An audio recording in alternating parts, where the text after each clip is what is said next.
Shalom, shalom, family. There is a difference between ego consciousness and Christ consciousness. Okay?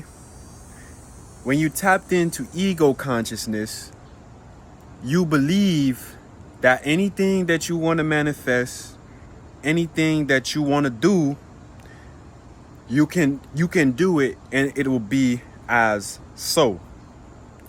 That's cool. It's fine if that's where you are in your journey. But let me tell you where it falls off of balance, because it's not a bad thing to believe that you can do anything that you want, but it does leave out a large scope of insight, right? Because just because you can do something does not mean that it may be the best thing for you, or maybe what you need, or even why you here in the first place. Because we all come here for a purpose. Remember, everything is timing, right?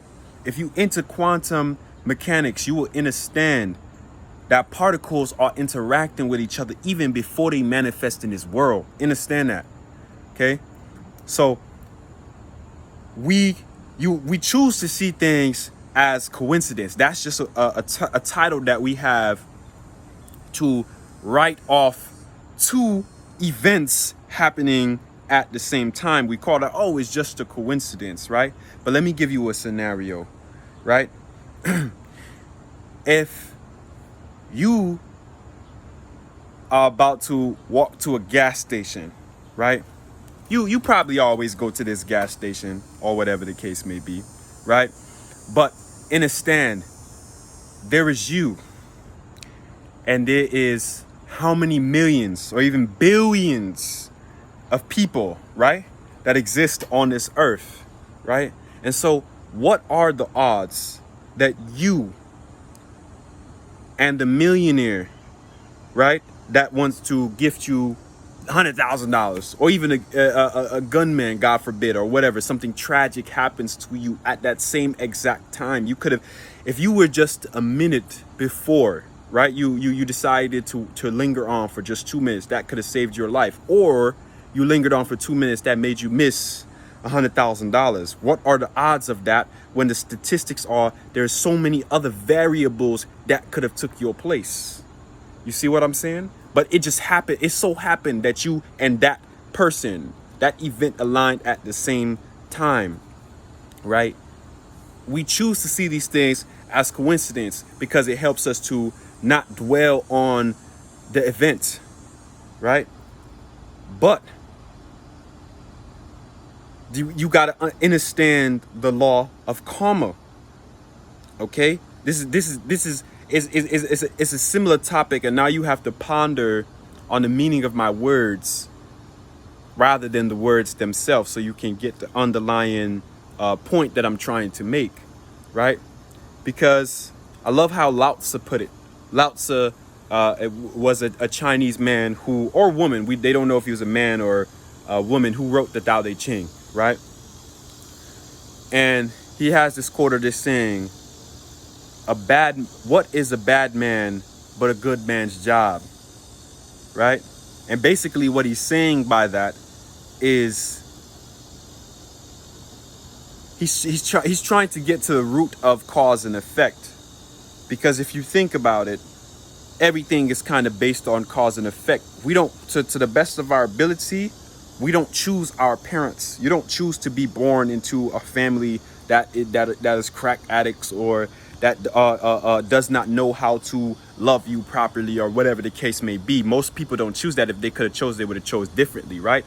So the environment that they grew up in, yes, some people do make it out of the environment, but there's also variables that tend to inspire these people, right? Something just happened in a certain kind of manner of events, right? Or what they call order of events that inspired that person, change the path that they were going on. But if we look at the statistics, majority of people that are born into certain environments, they become a product of environment. If you're born into an environment of war where people are killing each other all the time, 9 times out of 10, you're going to learn that trait. You're going to do that thing to survive, right? So we can judge other people, but we haven't walked a mile into their shoes, right? So if you get to the bottom of that, you understand that we all are affecting each other. I was born somebody that's always more curious than a lot of my peers, that like to learn things, that like to get to the bottom of things, right? That karma for me, I'm meant to share that with other people who may be a little bit more laid. They don't like to learn, right? It's just their nature. They like to have fun. They need that balance of learn to be able to open up to wisdom so they can add more fulfilling qualities into their life, right? If you're born somebody with more passion and motivation, you need to share that passion and motivation with others. And so that's what I mean by events, they try to happen at the same time. So going back to my point of ego consciousness, yeah, you can do anything that you want, but is that what you are meant to do? That's the difference between Christ consciousness. Christ consciousness is being aligned with the universe, understanding the conversation between God, you and God, right? So there's a huge difference between the two. In the spiritual community, it gets often confused. It needs the balance. There's nothing wrong with ego consciousness. We come here to have ego. We come here to explore what we are capable of doing, right? But there comes points in our journey where we also have to receive, to listen, to know, I feel I need to be here at this time. Something is calling me to be here. It's for a reason, whether good or bad comes out of it, because God is neutral, right? But you have to kind of get out of your ego mind to understand that. We think when bad things happen to us, it's just tragic. It's not tragic, right? It's so crazy because I was reading a Bible verse. I'm gonna leave you guys with this. I ain't even gonna get too deep in today because I ain't even trying to make a 15-minute video, but trust me, I can make a 15, 20, 30-minute video on this because there's a lot to unpack here.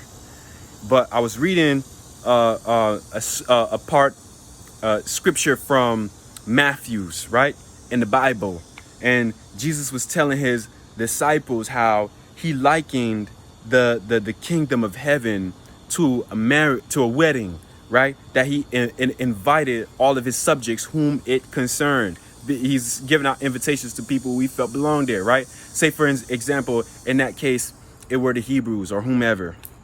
Then he said, these subjects that were invited by the servants, even though this beautiful wedding was prepared for them, the lamb slaughtered, everything sacrificed, ready to have a nice feast and everybody enjoy, right? The subjects that were invited, they didn't appreciate that. They came and some stole from him, took from him, and it was just kind of catastrophic. They couldn't tap into their higher mind to understand the value that was being presented to them, right? And so then Jesus, the king who was hosting the wedding for his son, decided, okay, these people didn't belong there. So he brought oblivion onto them. And then he told his servants, look, go into the streets and invite anyone who belongs into the wedding. And so if you were invited and you had the wedding garment, they knew you belonged. But if you came, there was one person who came and they was wearing the wedding garment, but they didn't belong. And the king was able to spot that out. And they told the servants to throw him and cast him into the darkness, right? Into the abyss. And what most people don't understand that is actually we must be casted into ignorance for us to come up to the light. It's just natural. What goes up must come down, right? It's just a natural cycle of life. It's a wheel. It's not high and low, but it's the full spectrum, right? To get to purple from red, you have to go through the scope of the colors. They're all attached, right? I love how Alan Watts put it. Polarity shows a relationship between two distant things, right? So that's the thing there.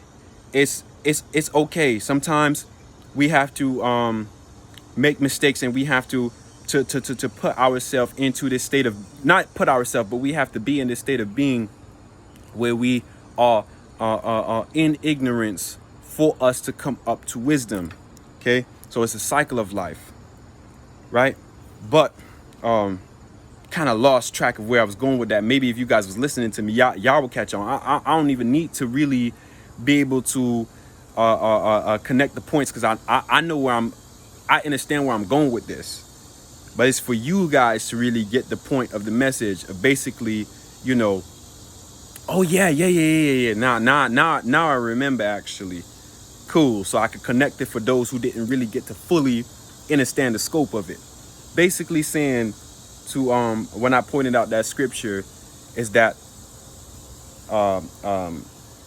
wisdom is always trying to come down to us. It's kind of like a girl trying to flirt with you all the time, but it does it in such a such a gentle way, right? That was just a metaphor for saying that wisdom is always trying to come down to us, but we have to know how to receive it, right? And I feel the same when we in ego consciousness. When you stepping into Christ consciousness and you having a conversation with the universe, you have to understand that wisdom is always trying to beseech you. Okay, so we need that balance, man. We need that balance of understanding we can do anything that we want, but also wisdom and compassion is the highest virtue. So if you can understand timing, if you can think about others and not just yourself and just what you want and your desires, man, life will you will understand. You will step into a whole different scope of life, a whole different dimension of life. Okay, so that is what I wanted to say without rambling too long. I love you guys, and I hope this message serves somebody. Peace, family.